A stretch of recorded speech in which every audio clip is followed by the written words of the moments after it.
Good morning students. Today I am going to discuss about the next chapter, that is chapter number 10th, financial market, concept, function and types. So first of all I would clear the meaning of the financial market. What is financial market? A financial market is a market for the creation and exchange of financial assets. यानी कि वो market जहाँ पे आप financial assets को create करते हो, और दूसरा एक्सचेंज. क्रिएट का मतलब फर्स्ट टाइम इशू होती है और एक्सचेंज का मतलब जब बाइंग और सेलिंग होती है फाइनेंशियल एसेट्स, तो that is called financial market.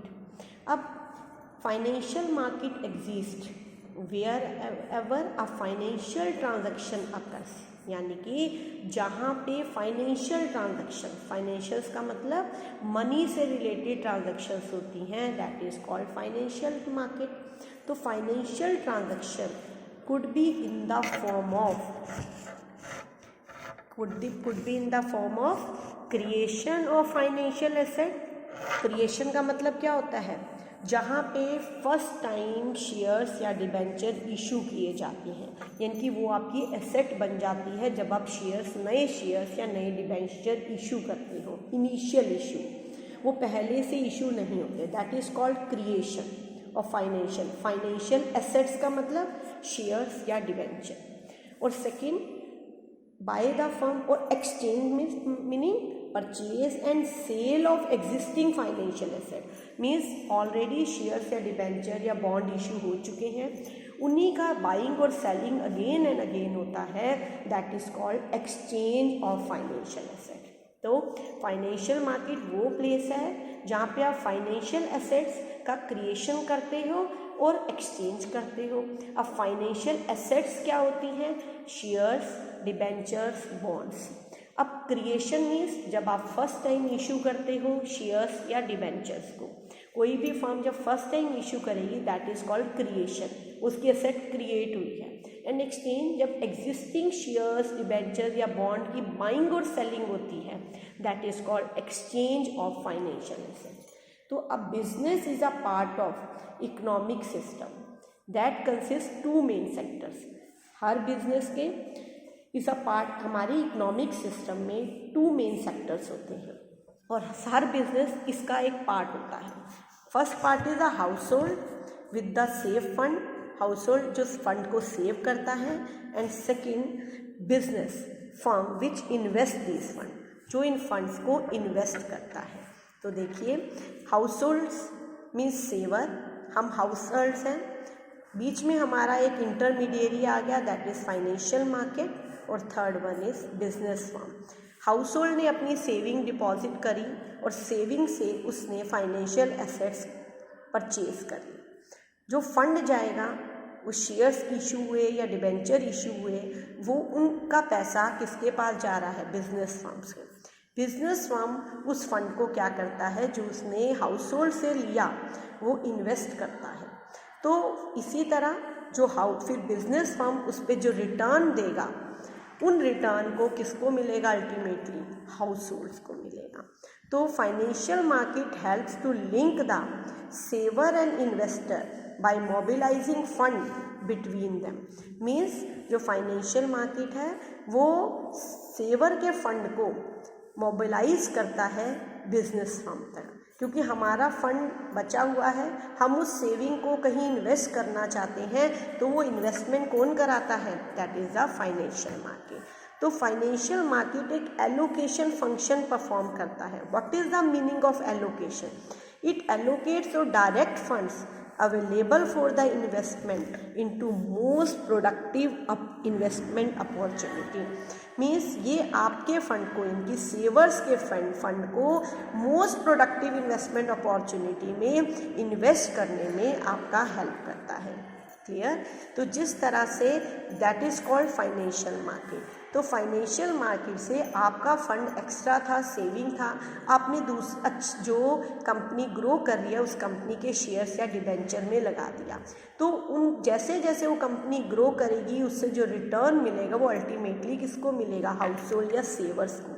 तो दैट इज़ कॉल्ड एलोकेशन। एक सही जगह पे आपके फंड को इन्वेस्ट करवाता है कौन, फाइनेंशियल मार्केट, जहाँ पे आपको रिटर्न मैक्सिमम मिले। That is called allocation function. The process by which allocation of fund is done is called financial intermediation. जिस प्रोसेस में ये फंड को एलोकेट कराया जाता है डिफरेंट इन्वेस्टमेंट अपॉर्चुनिटीज़ में, that is called financial intermediation. या इंटरमीडिएरी कौन है, फाइनेंशियल मार्केट, क्योंकि बिजनेस को पैसा चाहिए फर्म्स को और हाउस होल्ड को अपनी सेविंग को एक प्रॉपर जगह इन्वेस्ट करना है, तो वो एलोकेशन का फंक्शन कौन परफॉर्म कर रहा है, that is called financial market. Next आ जाता है what are the consequences of allocation function. क्या प्रॉब्लम्स आती हैं, हमें क्या ध्यान रखना पड़ता है जब भी फंड एलोकेट हो। First, when the allocative function is perform well, two consequences follow. दो चीज़ें ध्यान में रखनी चाहिए। कौन सी दो कॉन्सिक्वेंसेज प्रॉब्लम्स क्रिएट कर सकते हैं। First, the rate of return offer to the household would be higher. जो आप rate of return household को दे रहे हो, उसकी सेविंग को आप इन्वेस्ट करने जा रहे हो, उस पर उसको रिटर्न हायर मिलना चाहिए। और second, scarce resource are allocated to those firm which have the highest productivity for the economy. और फंड तो लिमिटेड है, उस लिमिटेड, क्योंकि लिमिटेड फंड को आपको इन्वेस्ट करना है, तो कहाँ इन्वेस्ट करना है, हाईएस्ट प्रोडक्टिविटी, जो इकोनॉमी में जिस फर्म की सबसे अच्छी प्रोडक्टिविटी है, जो सबसे अच्छा रिटर्न दे सकता है, वहाँ आपने उस कार्स रिसोर्स को इन्वेस्ट कराना है। और that is the function of financial market. Is it clear? I hope you have clear this point. Next आ जाता है alternative mechanism of allocation of fund.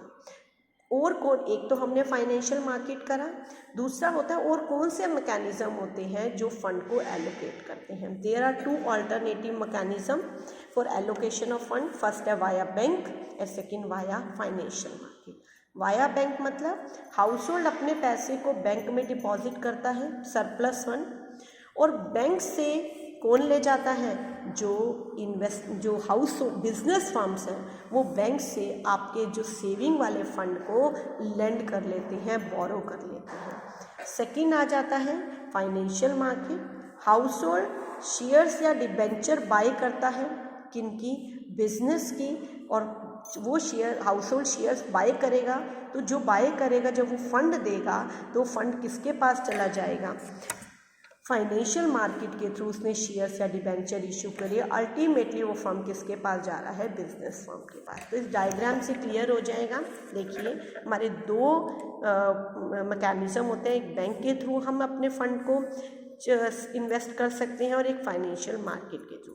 House hold का पैसा सेव है, उसने कुछ अपना पैसा बैंक में डिपॉजिट कराया जो उसका सरप्लस फंड था, और अपने कुछ सेविंग से उसने फाइनेंशियल मार्केट के थ्रू शेयर्स या डिबेंचर बाय कर लिए।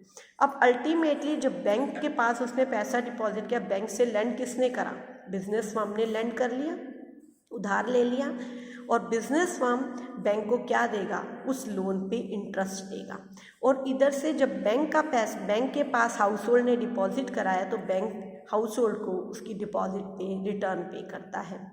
सेम फाइनेंशियल मार्केट, आपने शेयर्स या डिबेंचर खरीदने पर पैसा अल्टीमेटली किसकी, कंपनी के शेयर्स या डिबेंचर थे, वो अल्टीमेटली किसके पास जा रहे हैं, वो जा रहे हैं आपके उसी बिजनेस फर्म। फिर बिजनेस फर्म आपके फंड पे आपको रिटर्न पे करता है थ्रू फाइनेंशियल मार्केट। तो there are two mechanism, banks and financial market.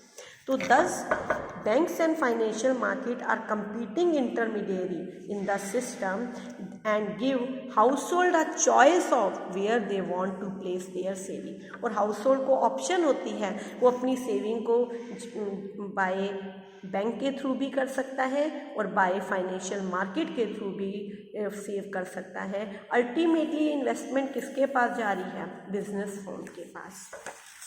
Thank you.